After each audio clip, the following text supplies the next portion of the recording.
I'm Dr. Pete Economo, the East Coast psychologist, And I'm Dr. Nikki Rubin, the West Coast psychologist. and this is When East. Meets West. Many times people struggle and they have no idea what it means to live with compassion. And so this is the idea of distress together with the desire to alleviate. And I think that this is the formal definition. But today, Dr. Nikki and I are going to talk about compassion. We are, and I'm curious, whose definition is that? Where is that? Merriam-Webster. I mean, the ultimate authority on psychological sense. It's just the academic. Well, and I think for me as an academic, I go there just to have an objective sort of perspective on it. So it's listed as the sympathetic consciousness of others' distress together with the desire to alleviate it. That's a beautiful thing. No, it is beautiful. Let me hear your hate on it. Let me hear it. I was actually just curious because I was like, I like that. Where did he get that definition? Yeah, well, now you know Merriam-Webster. Now I know Merriam-Webster. Cool. If we were writing this, we would have to cite it, but we're citing it now in an audio way. Yeah. So, well, I was gonna say, like, I think, maybe it's important to sort of acknowledge some of the current folks in the behavioral world, right, that are studying this. This goes both for compassion and self-compassion. A former supervisor of yours. A former supervisor. Yeah. So you think of Dennis Hirsch. Yes. Dennis Hirsch is one. Yeah. Dennis Hirsch. We've got Kristen Neff, who is UT Austin, Christopher Germer, Paul Gilbert. These are people. These are all some great folks to look into. Yeah, it's just that compassion-focused therapy, just to add another acronym in the alphabet soup of that which we call psychology. I mean, my students' heads, I see their eyes spinning as we talk about. Yeah, they're like, "What? Another acronym?" It's like, yeah, there's lots of them. Yeah, buckle down. Yeah, CFT, CBT. Yeah, we got some. I mean, look, and CFT, it's cool, and I think, for me, compassion is a humanist quality, so it's not necessarily one that I felt had to necessarily be individualized as its own entity or as its own practice. I mean, certainly, as if you're practicing mindfulness, compassion is a core component of the practice of mindfulness. Would you agree to that?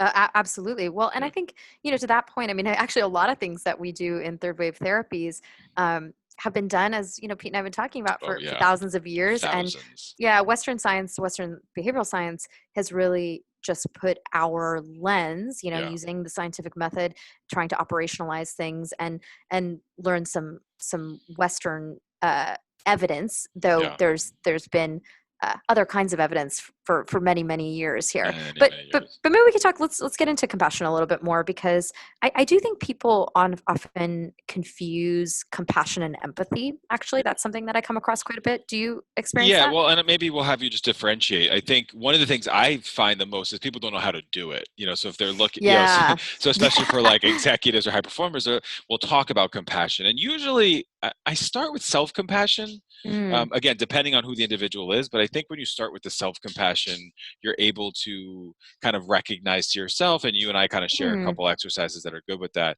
And then you can look at, are there ways that you can use this with other people in your life? So I think the how-to. That's very interesting, because I often find the opposite. Because I think, we're different. Yeah, we're different. Woo.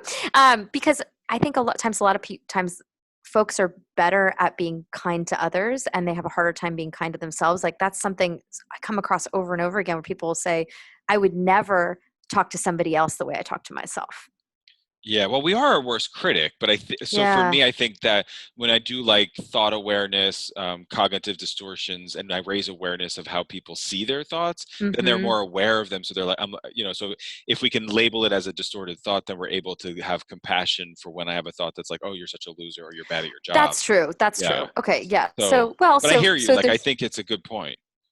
Well, so then I think what you're saying is that there are different ways to practice compassion. So what you're really defining is sort of like just mindfully noticing that you're having an emotion or a thought or a sensation that you don't like or is distressing. Just acknowledging and getting a little space is an act of compassion, right? Could be. And then sprinkle in regular massages, pedicures and manicures. So let me define compassion a little bit, because I think that's also something I think people get confused about. It was with self-compassion, where they're like, is it just eating bonbons on the couch? Is it just being nice to somebody? Yeah. So, which those maybe, I mean, those could be self-care. So sure. let me define Well, compassion yeah. and So let me wait. So define so its self empathy. care is compassion, or compassion is self care. Which one came first? Well, self-care is compassion. Compassion is not necessarily, no, I'm going to say it See, wrong. Yeah. yeah, Compassion, no, compassion is self-care. Self-care is is not not necessarily necessarily a compassionate. compassion. Yeah, That's right. Yeah, exactly. yeah. So that Okay. was good for us to struggle with. Yeah, that was Yeah, we had we to got we had to through it walk through that. together. We did. Yeah, So let me explain a little bit. So I'm going to start with empathy because I think that's yeah, actually something that people sort of use the word like they're empathetic or they're empathic. sure. And I want to clarify that empathy is something we can learn to be more empathic. Like there is mindfulness research, for example, that you can grow neurons in the part of your brain that has to do with perspective taking. It has to do with empathy because you're like putting yourself in someone else's shoes. Yeah. Though I would say that there are a lot of people that are more hardwired that way. I'm Yes. definitely somebody like that. Like I tend to like feel people's emotions more. I hear people talk Yes. about they absorb people's emotions. Yeah. So I always define empathy as, you know, basically without boundaries. Like it's Yeah. you feel it as if it's happening to you.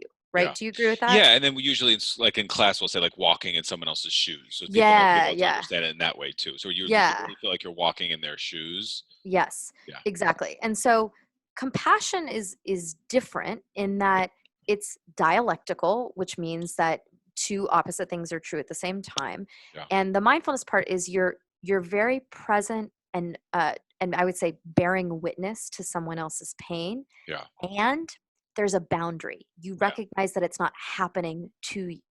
And this is really important because, you know, look, there's a lot of suffering in the world, Oh, so much tons. suffering in the world. And if we were to absorb all of it as if it was happening to us, it would actually significantly impact our ability to take steps to help alleviate the suffering. Like I always say to patients, That's like, right. I want you to imagine if I practiced empathy all day in my job, Oh, what do you think would happen? Patients are like, oh yeah, you'd be like a puddle on the floor. I'm like, absolutely. I'm yeah. not saying I never access empathy. I do. So I tear up in sessions. Sometimes Of I course, because feel we're think human. we're human, and I'm actively practicing compassion. I'm presently bearing witness to the Yeah. pain and suffering of my patients. And I'm recognizing like, this is not my story. This is not happening to me. So in Western psychological science, we would also term this compassion fatigue. So if I practice compassion without boundaries, that leads to what we were historically called burnout, and there's a Yeah. whole body of literature now looking at Called compassion fatigue. Which I always say is a misnomer.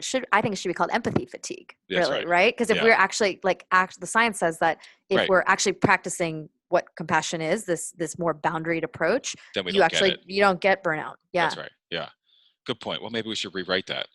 Well, maybe we should. Well, or maybe, I think, or perhaps they're just non-empaths or people without our training that end up showing compassion and don't know how. So I hear what you're saying. It's like, it's not the actual definition because it's with boundaries. Yes. But I think a lot of people in any helping field, Mhm. or just Mhm. being constantly and chronically around experiences of pain and Yes. prejudice and all these other experiences that Yes. people Mhm. have, it is, it's hard to remind yourself to put those boundaries in, and I think i'm Mhm. I will say I'm really good at this, only Yeah. because it's survival, frankly, like, to your Yeah. point, because I cannot Yeah. be a puddle on the floor, and my values say that life is about living, not Mhm. about working or serving. I see Mhm. myself as a servant. I see myself in that regard. Mhm. But for me, it's key. And there was a time, and I'm sure I've said this to you, and honestly, one of the biggest things I miss from quarantine and pandemic are my Korean spas. I'm putting it out there.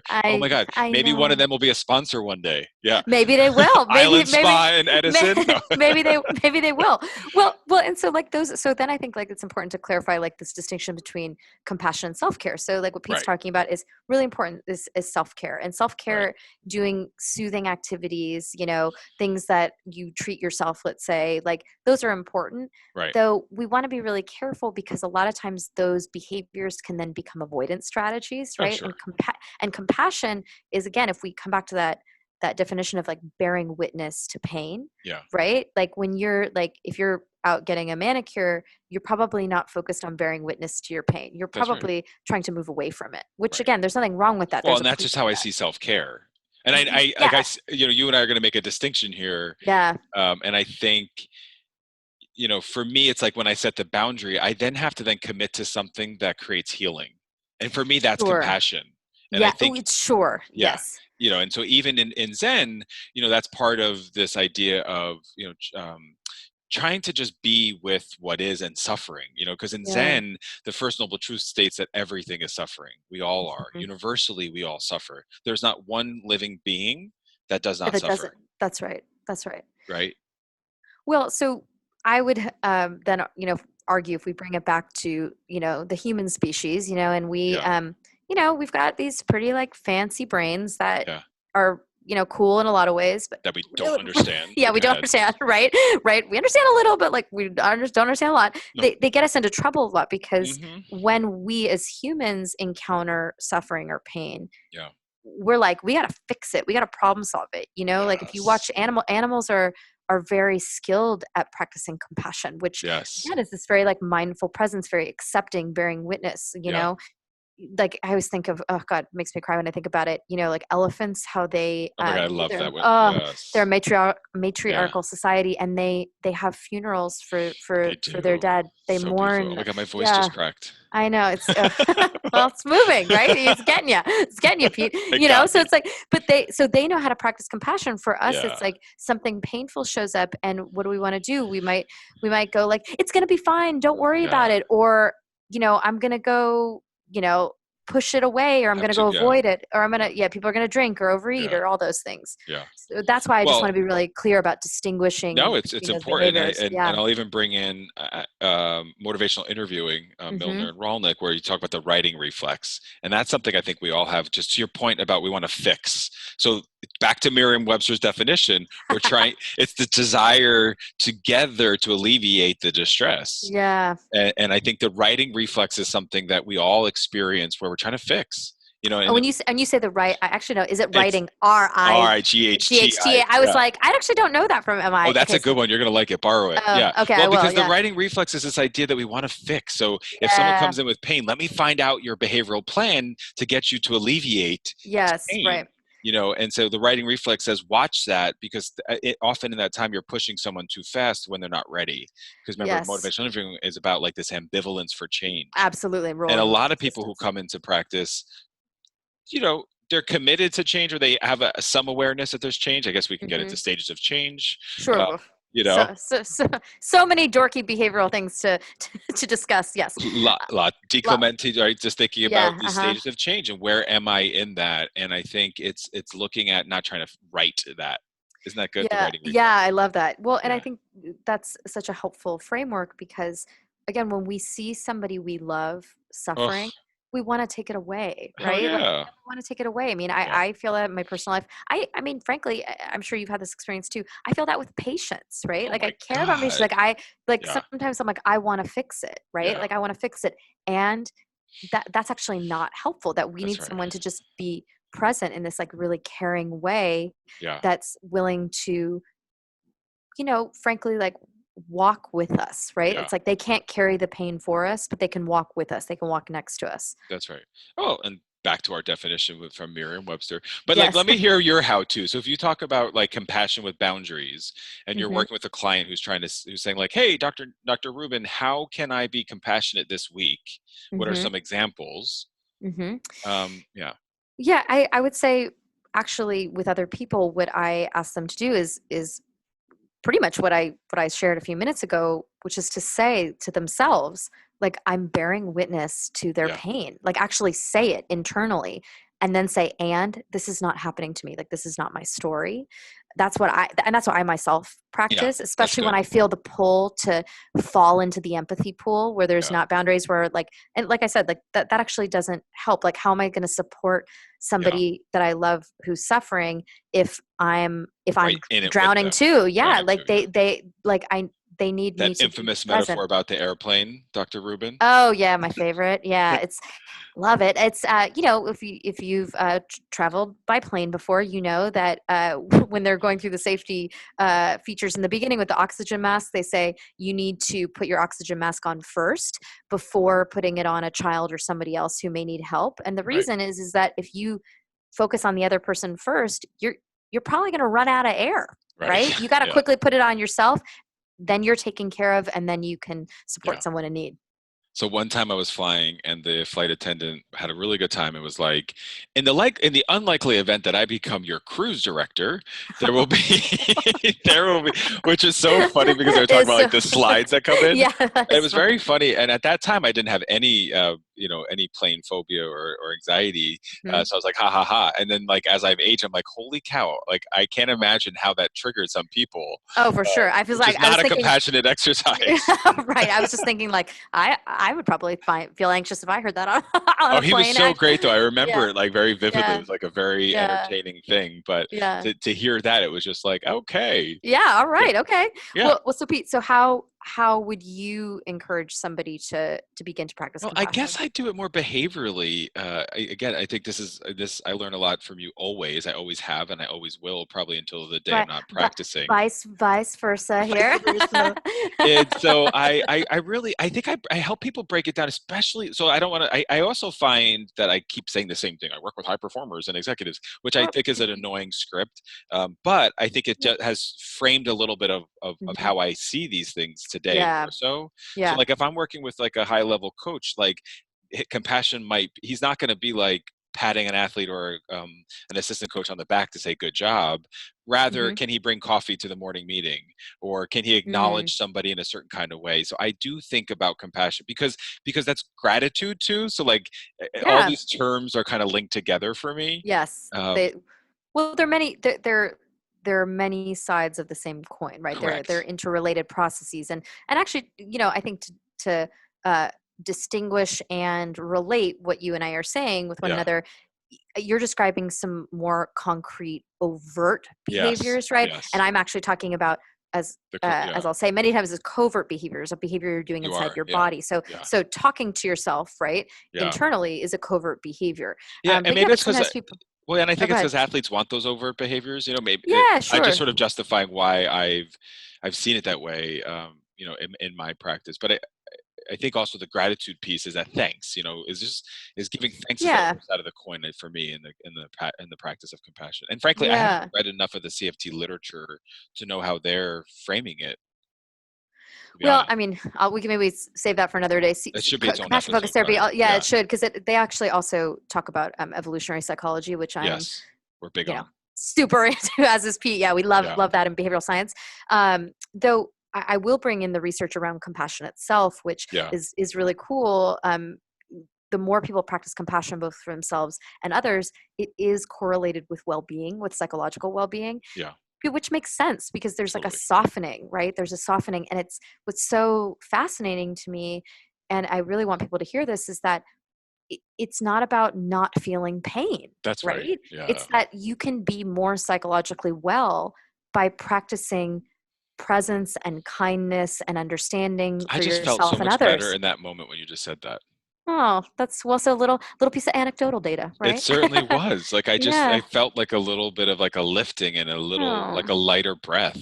Yeah. Well, and I mean, isn't that interesting, right? It's like that's it is. It's like, and that's where people can experiment in their own lives. Like I always like to say, like, and not, again, I always say it's like, not to be cheesy, though I seem to be cheesy a lot. I like life's an experiment, right? Like you get to Yeah. experiment, you get to try things, you can play around and see, like, well, what happens, like, if I'm always speaking critically to myself, or I'm always Yeah. diving into the pool with other people's emotions, like, what's it like to set some boundaries? What's it like to speak to myself or others in a kind manner? What's it like to not try to fix somebody else's hurt and just be present for it? Like, Yeah. it's an experiment. You get to see what your own data shows. Yeah, it's that opposite action, maybe even flexibility, this Mhm. idea of just trying to be open to a new experience. But any last things that you'd add? I mean, that you would want listeners to understand about compassion?